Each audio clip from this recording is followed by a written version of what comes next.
Alors cette passerelle a été installée en 1878. Elle servait autrefois à relier les deux rives du canal des Vosges pour permettre aux paysans d'aller depuis le village cultiver les terres qui étaient de l'autre côté.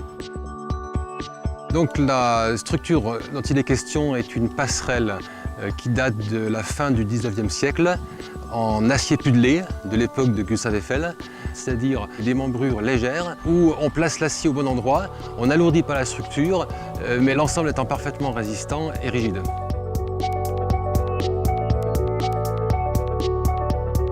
Pour la municipalité, c'était important de garder cet édifice car il est un témoignage du passé industriel de la région Lorraine et c'est une technologie d'autrefois qu'il était bon de conserver.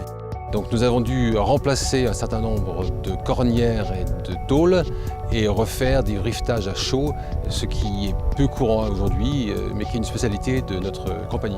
La difficulté était déjà de déposer la passerelle existante qui était fragilisée par la corrosion.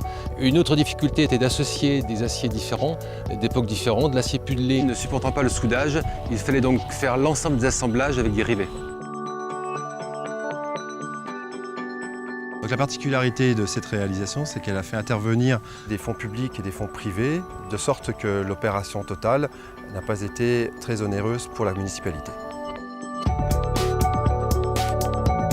Le fait de travailler sur ce projet nous a apporté une satisfaction, aussi bien nous, entreprises, puisque c'est peu courant et très technique et une référence, mais également pour les compagnons d'avoir permis de pérenniser le savoir-faire du rivetage entre les anciens et les plus jeunes afin de poursuivre dans cette voie. Le prix qui nous est remis aujourd'hui est pour nous une reconnaissance du travail accompli par l'ensemble de la municipalité.